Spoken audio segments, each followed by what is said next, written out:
Queridos irmãos, queridas irmãs, então esse vídeo de número 353 no livro A Gênese, capítulo 17, Minhas palavras não passarão. Nos encontramos ainda na questão de número 26, que é um resumo de Allan Kardec. Pois nos encontramos na Gênese no número 433 e a Gênese, pelo menos essa minha aqui, ela vai até o número 480. Então, está próximo o encerramento da Gênese. Por que eu estou dizendo isso? Porque é assim que nós terminarmos a Gênese, nós vamos, Vó assim nos autorizou, o esmiuçamento do livro Obsessão e Desobsessão, de Sueli Caldas Schubert. Então é um tema assim por demais atual. Então, de alguma forma, nós rogamos a Deus e Jesus, né, a providência divina, para que tenhamos força em todos os sentidos e que recebamos forças também em todos os sentidos, para que possamos cumprir mais esse trabalho nesse livro Obsessão e Desobsessão, que nos foi confiado depois do livro A Gênese, porque obsessão e desobsessão é a base de tudo, porque nesse livro Obsessão e Desobsessão, essa obra ela é tão fundamental, é tão importante, que ela nos esclarece a respeito da lei da causa, do efeito, da ação, da reação. Essa obra, né, Obsessão e Desobsessão, ela nos esclarece a respeito da teoria e também da prática. Essa obra ela nos esclarece como que auto nos obsidiamos e como que nos desobsidiamos. Se o termo está certo, eu não sei. Porque não tem a obsessão, nós não nos obsidiamos. Então, temos que aprender a nos desobsidiar também. Então, neste livro nós vamos aprender muita coisa. Então, de antemão, eu já rogo assim aos amigos, né, quem puder, e orando por mim, né, porque é preciso entender que os espíritos sofredores, eles não veem os espíritos do bem que aqui se encontram trabalhando. E sim, eles apenas me veem. Então eles acham que eu que promovo tudo, e eu não promovo nada, eu apenas obedeço tudo aquilo que Vó, Marcílio e outros espíritos aqui eles designam. Então é onde eu rogo as orações das pessoas. Ah, Luiz, mas está demorando demais terminar o livro da Gênese. Mas vamos pensar por um outro lado. enquanto demora,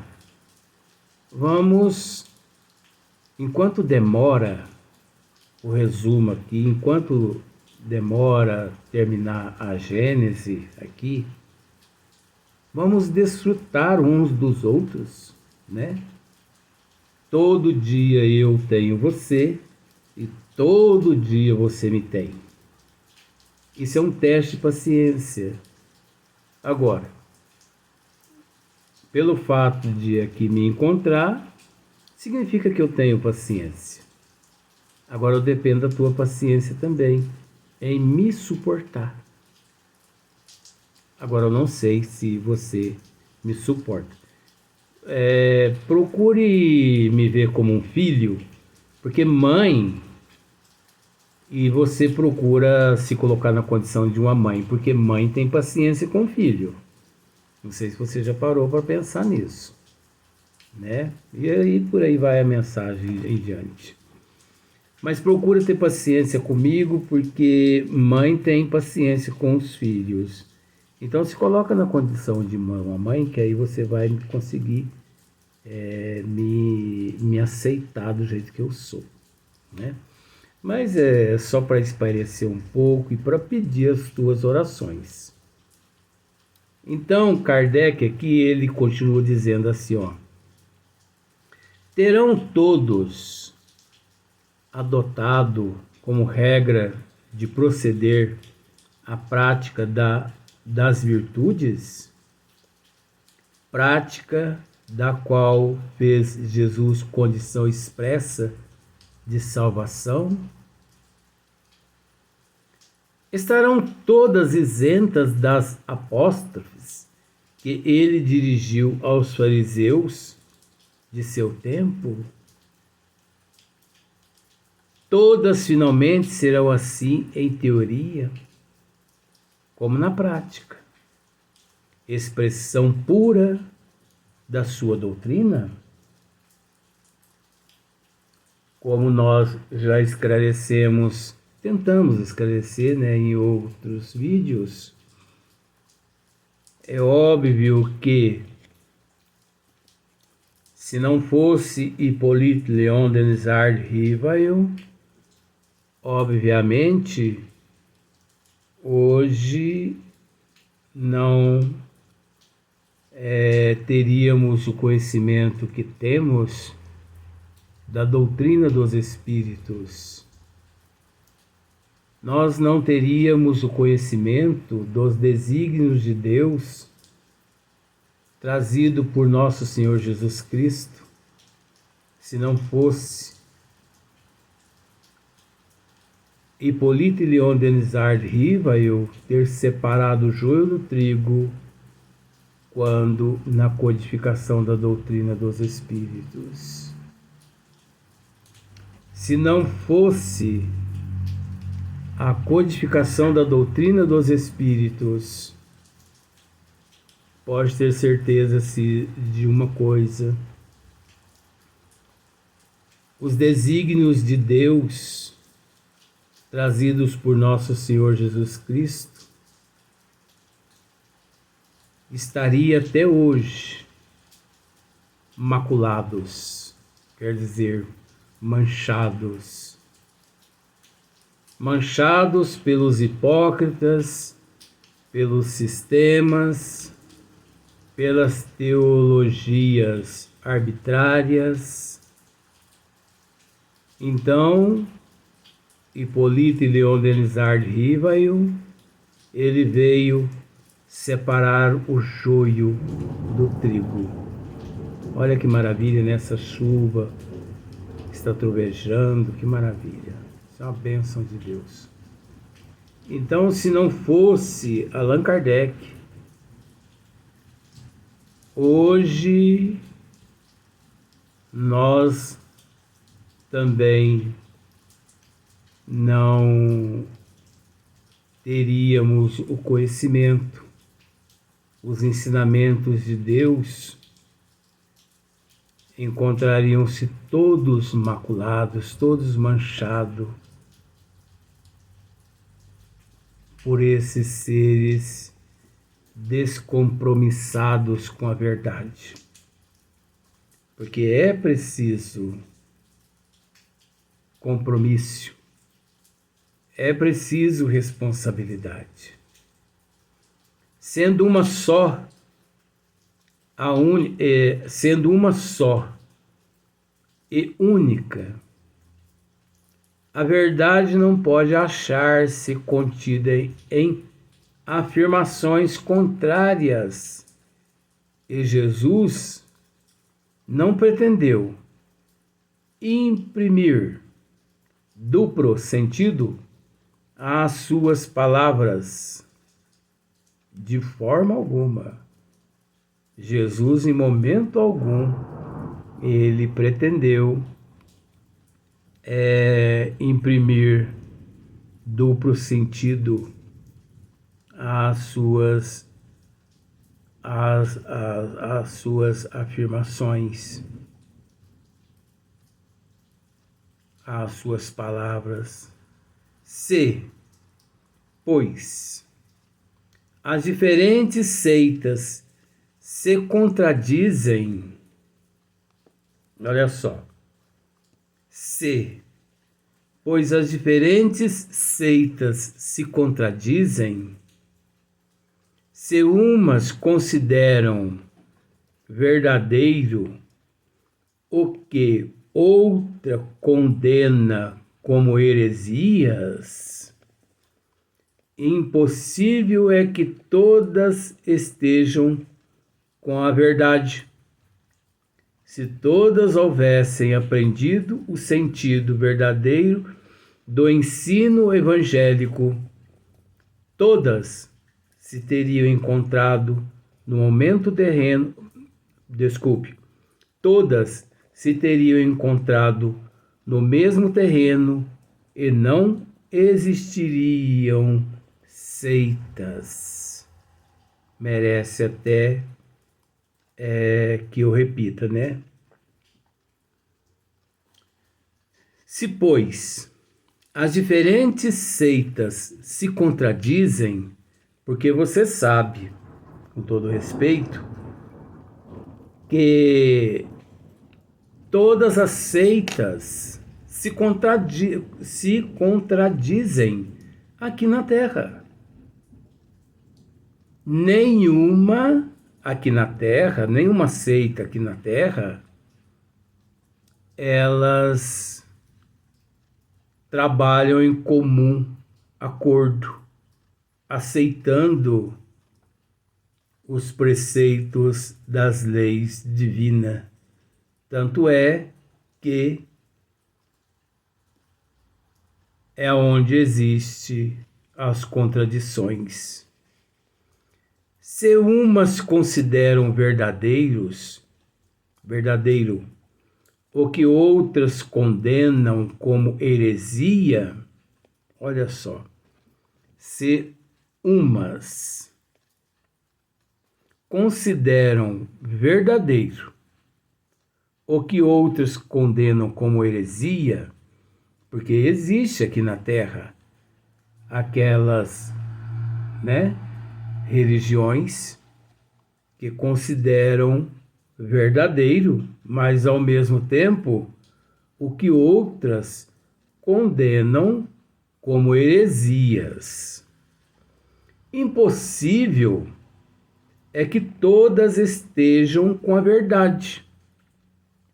Impossível que todas estejam com a verdade. Tanto aquela que diz estar com a verdade, quanto aquela que condena aquela outra. Impossível dizer que ambas estão com a verdade. Pois, se todas houvessem apreendido o sentido verdadeiro do ensino evangélico, se todas houvessem aprendido o sentido verdadeiro do ensino evangélico, das leis, dos desígnios de Deus, se todas tivessem aprendido, todas se teriam encontrado no mesmo terreno e não existiriam seitas.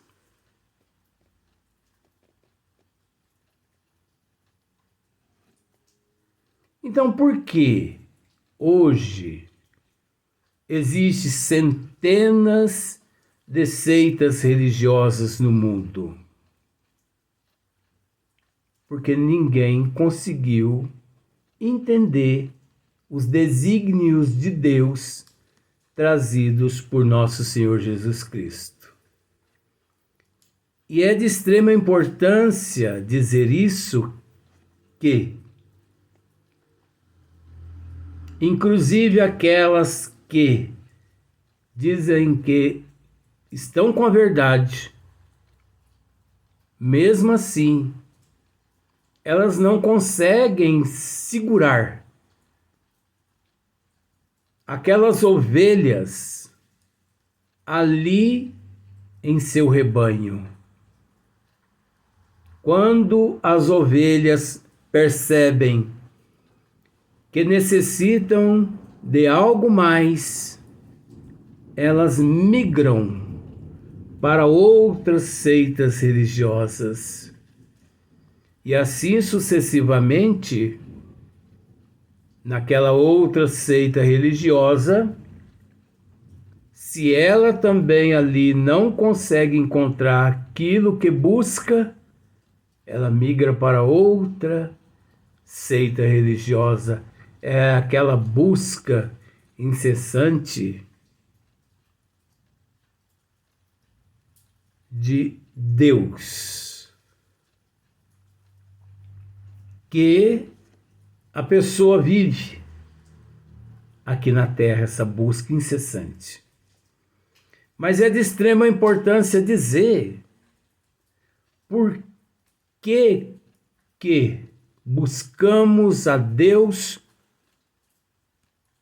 em todos os lugares.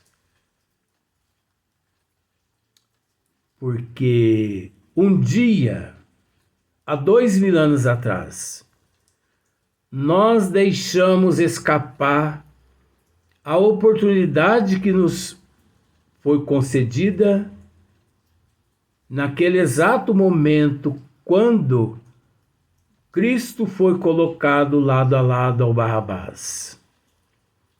E que todos nós ali preferimos Barrabás e não Jesus. Naquele momento, nós assinamos o nosso testamento de óbito, vamos assim dizer. Por quê? Por quê?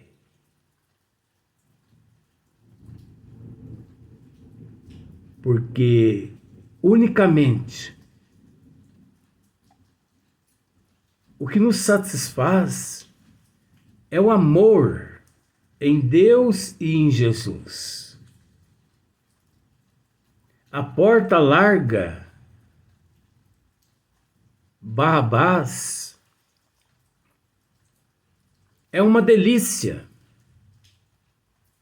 Mas é preciso entender que tudo nos satura, deixa a pessoa saturada, enjoativa, tudo cansa,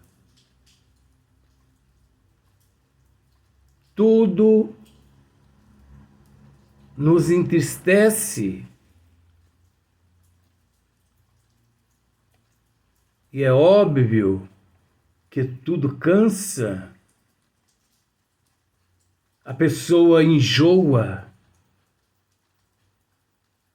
a pessoa se arrepende, enquanto que, de acordo com as normas do Criador, a pessoa se encontra liberto, ele não cansa de praticar a lei do amor, a ajuda aos teus semelhantes, ele não cansa.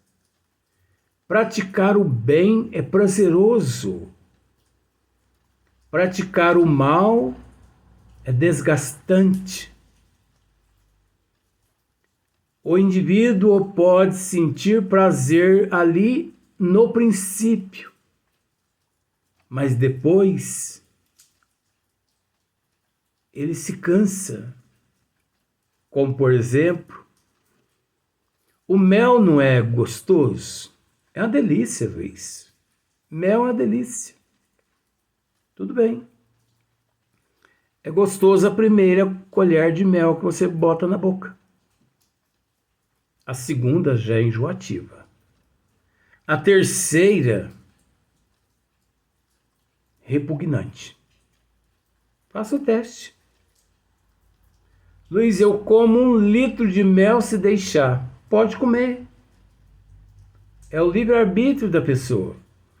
Só que a pessoa vai ter alguma indisposição estomacal, intestinal, por aí em diante. Tudo em excesso é prejudicial. Menos a caridade. Menos o amor que se pratica uns para com os outros. O amor divino não é esse amor que existe aqui na Terra, não. A solidariedade uns para com os outros. Mas a solidariedade verdadeira. Não essa solidariedade falsa. Porque tudo é prejudicial quando não é verdadeiro. E os malefícios que nos traz, que nos provoca depois. O que não passará é o verdadeiro sentido das palavras de Jesus. O que passará é o que os homens construíram sobre o sentido falso que deram a essas mesmas palavras. Então, aqui nós observamos que não adianta você é uma expressão nossa, com todo respeito, generaliza a humanidade. Não adianta a pessoa enganar a outra, porque ninguém engana ninguém, a não ser a si próprio. Não adianta lesar os outros, dar golpe nas nações, prejudicar os cofres públicos, assaltar cofre público. Não adianta maledicência. Não adianta nada. Porque é a própria pessoa quem responde. Tendo por missão transmitir aos homens o pensamento de Deus, somente a sua doutrina, em toda a pureza, pode exprimir esse pensamento. Por isso foi que ele disse: toda planta que meu Pai Celestial não plantou será arrancada. Isso é extremo. Isso é imutável. Isso é lei. Toda planta que meu Pai Celestial não plantou será arrancada. Não adianta.